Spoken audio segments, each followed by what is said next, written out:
This week in East Brunswick, we'll visit Bicentennial Park for the annual Senior Olympics, co-sponsored by the Office on Aging and the Department of Recreation.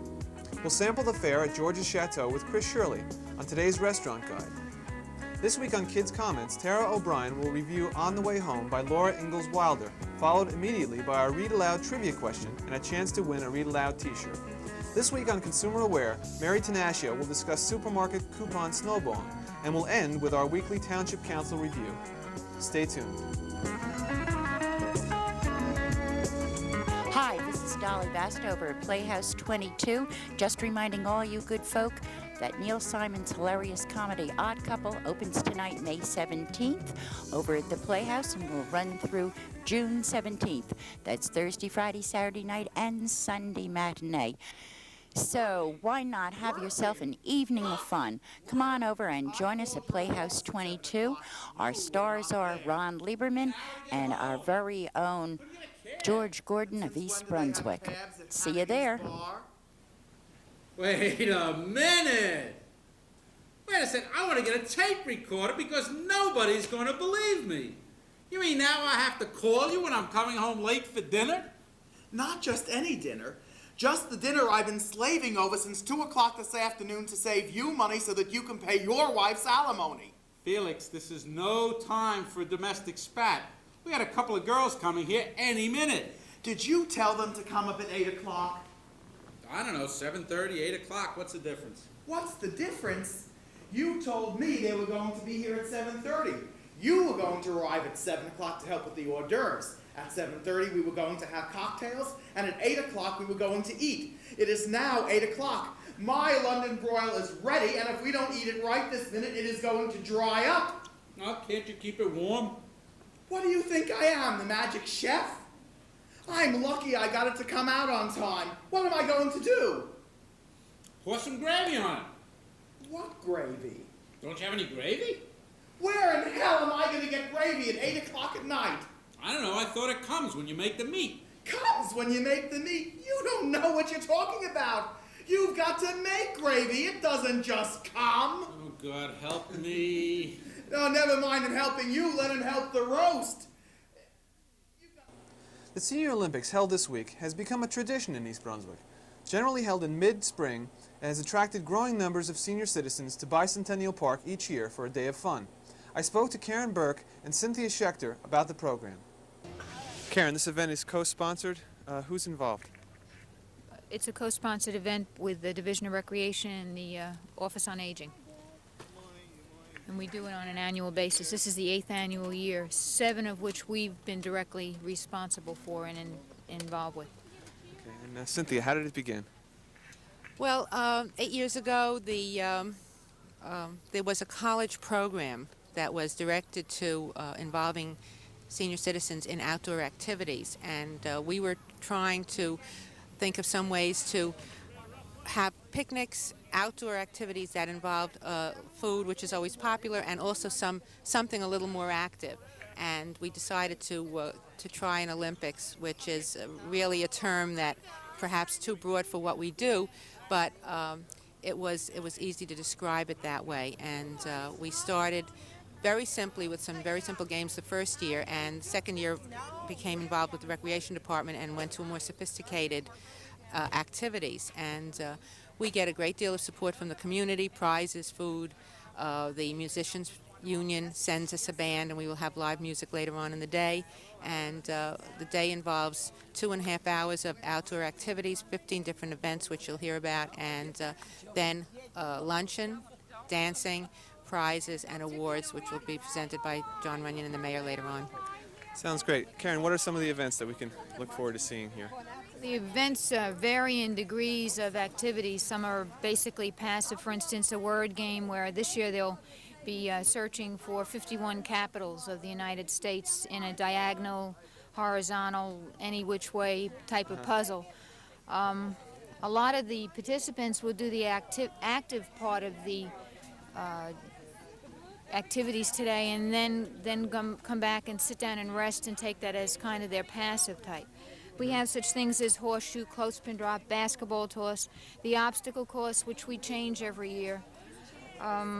Jelly bean count, which is passive, and it always seems to be popular because they can really devour the jelly beans very quickly once the winner is selected. Frisbee toss, football toss, lawn darts, softball, accuracy, shuffleboard we added this year up in the other area. And the involvement really is to get people up and out and moving. And one of the ways that we've tried to do that is to, on each one of the flags, you'll notice that there's a white bag. And at the end of the after each participant participates, they have a Chinese auction ticket which they place into the bag. And then at the end of the program, we select a prize from each one, and it's an enticement. It's to get them out and up and moving. And we utilize the whole park now, which we didn't do before. We don't only use this long area, but we go right up to the back area of the park, past the tennis and platform tennis courts and the handball courts. So that way it encourages them to be more involved. Is it a growing event? I see all these people filing in behind us. How many do you have participating each year? Well, we probably have around 150 this year. We expected that we would have a lot more, but the weather has definitely not been favorable up to now. It's been a very cold and rainy spring, and a lot of the seniors were afraid that they would be chilled being outdoors for 5 hours.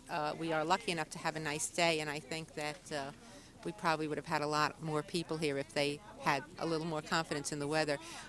Karen told you that we have a lottery type of drawing at each event, and we changed that. Originally, we used to give prizes to the winners of each activity, and what happened there was that the people who are the most active were winning all of the prizes, and it was very discouraging for those whose level of ability was not as great. So we changed it to this lottery idea so that everybody who participates has an equal opportunity to win a prize in that event, regardless of how well they do.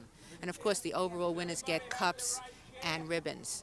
But the emphasis on this whole day is on participation, not how well you can do something, but just to do it. And the Recreation Department has really a broad spectrum of events, and it's nice because there's something that everybody can do. However, even if they can't move around at all, there are things they can do just sitting down, and that's really nice.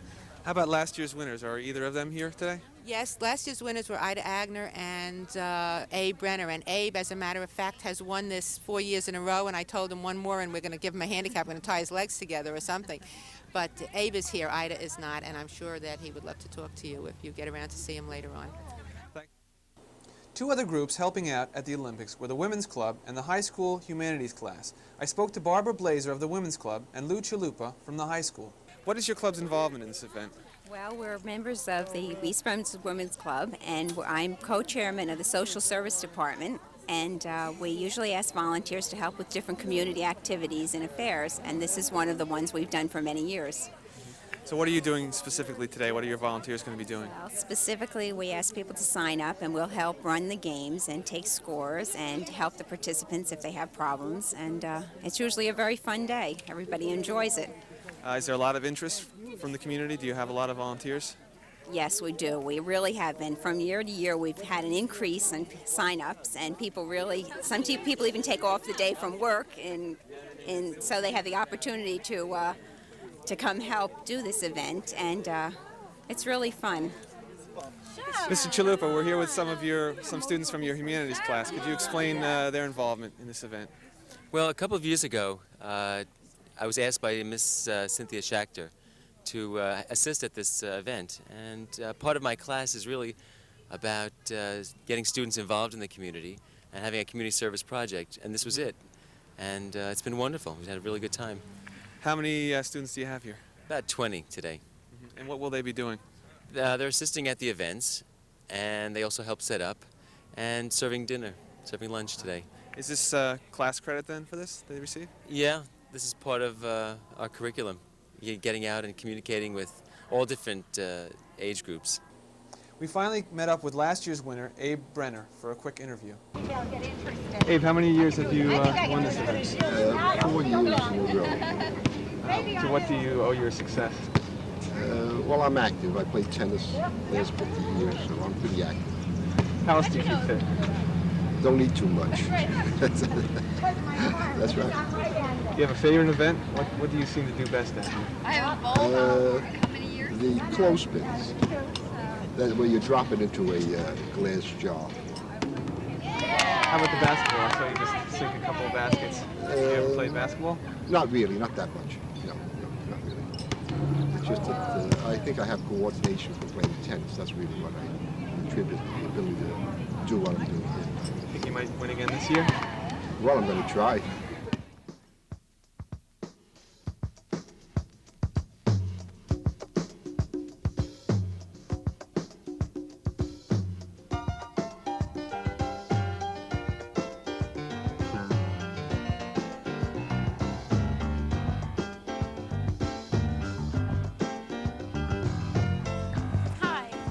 Shirley for This Week in East Brunswick. Welcome once again to my restaurant guide. Today I'm outside of George's Chateau, which is located on the Old Bridge Turnpike in East Brunswick. I'm going inside to speak with George Cotis, and he is the owner. So won't you join me? George, I notice as we look around the restaurant that there are giant blackboards you have on the walls. Now, these are your only menus that you have? Yes. We have these menus for a few reasons. One, you don't have to pick it up somebody else's daily menu. Right. And then we keep all our food fresh. Like if we run something like for filet show, or we don't have no more baby flanges, or we don't have no more veal franche, we take it out of the menu, and every week we change a few of those items. Everything prepared to order. All the food is prepared to order, and everything is fresh. Okay.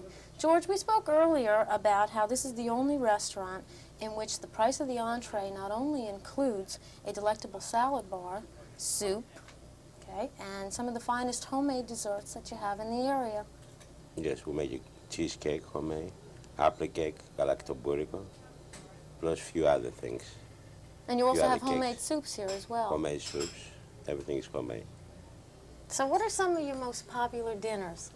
Veal parmesan, veal franche, filet chaud papillon, that's filet chaud with lobster meat.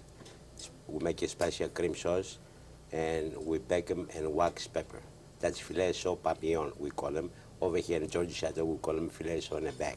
George has prepared for us 3 of his favorite dishes.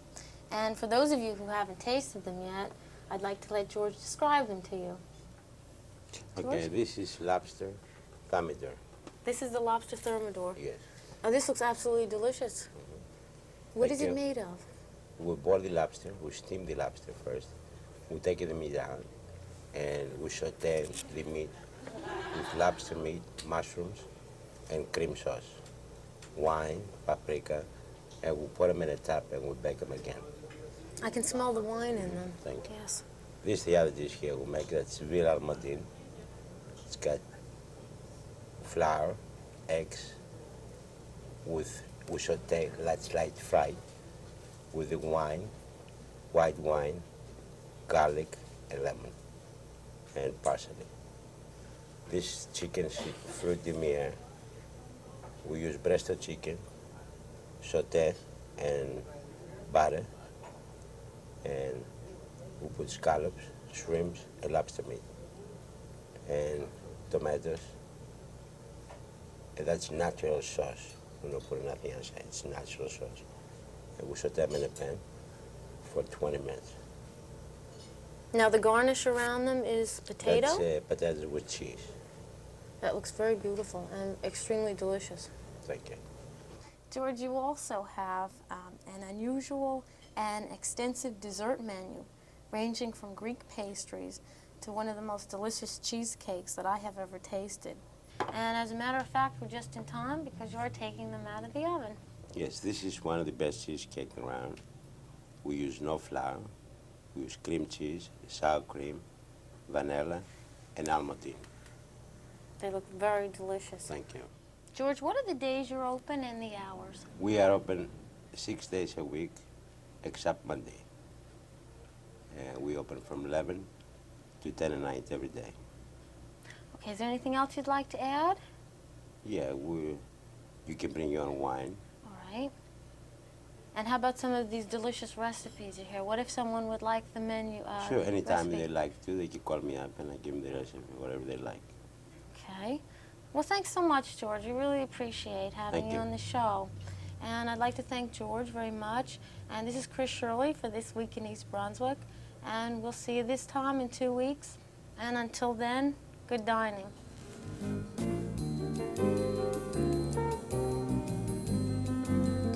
I'm Tara O'Brien reviewing All the Way Home by Laura Ingalls Wilder. This 101-page book tells of Laura Ingalls Wilder's trip from DeSmet, Dakota to Mansfield, Missouri. This book is divided into 3 parts. The first is from Laura's daughter Rose's point of view. The second is part of Laura's diary that she wrote on the way to Missouri. The last part is where Rose tells what happened when they reached their destiny. Although this book is long, some parts of it are very exciting and go by quickly. If you have read the Little House on the Prairie series, you will enjoy this story of the author's life. But if you have never read a book about Laura Ingalls Wilder, this is not a good one to start with because it mentions things that happened in other books. Unlike other books by Wilder, On the Way Home has photographs of Rose, Almanzo, places they lived, and pictures of Laura Ingalls Wilder herself.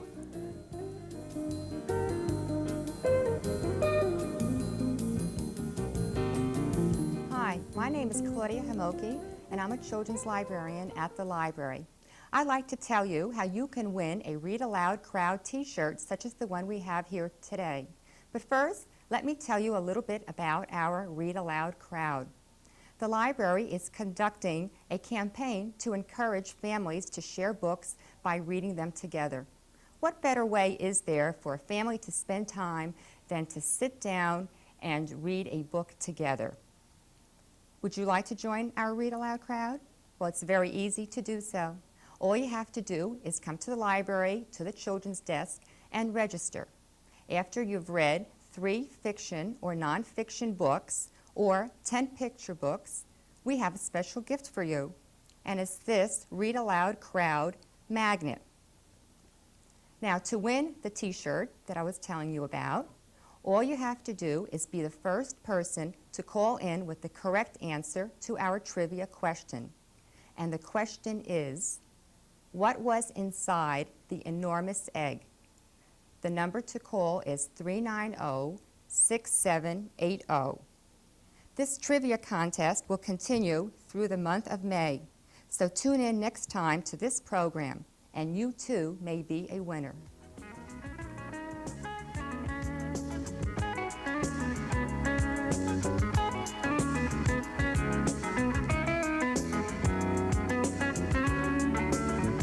Hi, and welcome once again to Consumer Aware.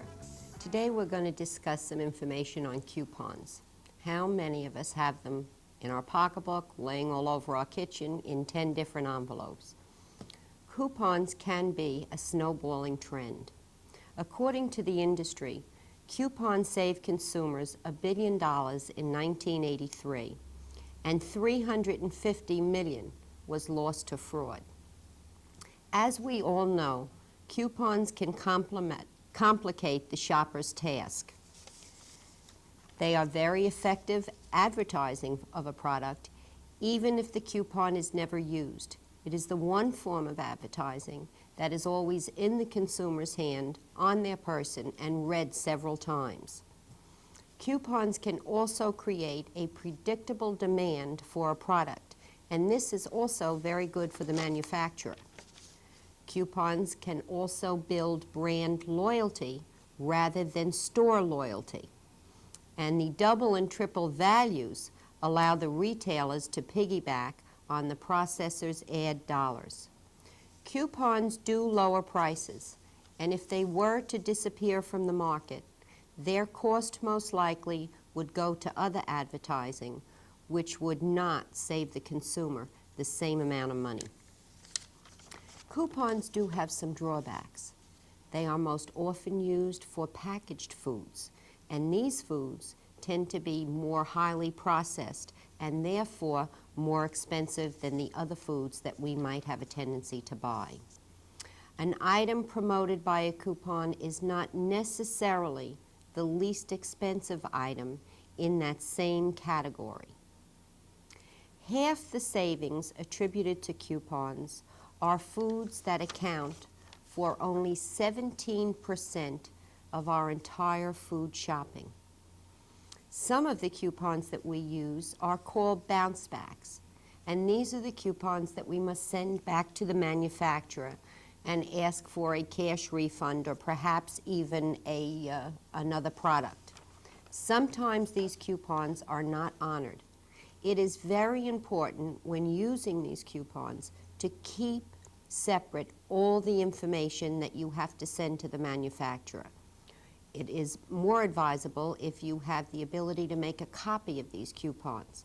But if not, make sure you have the name, the address, and the very specifics that the coupon asks for. Coupons also have drawbacks on the types of foods that they promote. So, if you save coupons, make sure you use the ones and save the ones for the products that you use, that you really need, or that you really want. Just to use a coupon for the sake of using it is not smart shopping, and it's not going to save you money. When using coupons, just use plain common sense.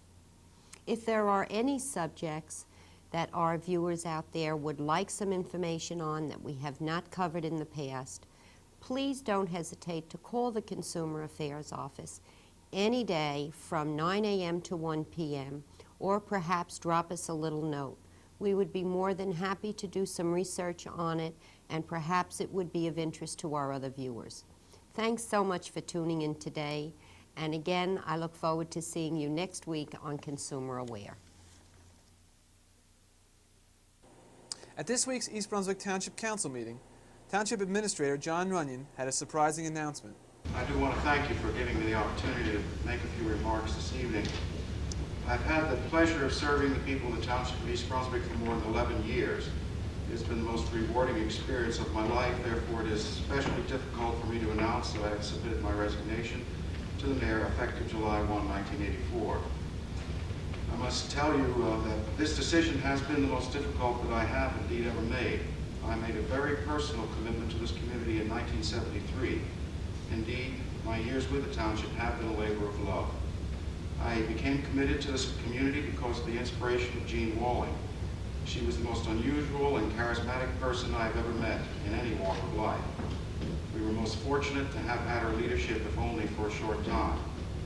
Indeed, the political leadership of East Brunswick in both political parties, with rare exception, has been dedicated to assuring that the township would be a model community in every way. The future of East Brunswick demands that its elected leadership continue to be public servants who are intelligent, compassionate, fiscally conservative, and genuinely dedicated only to the service of their fellow residents. This is the type of leadership we've come to expect from Bill Fox. It's been my pleasure and my honor to have been associated with him.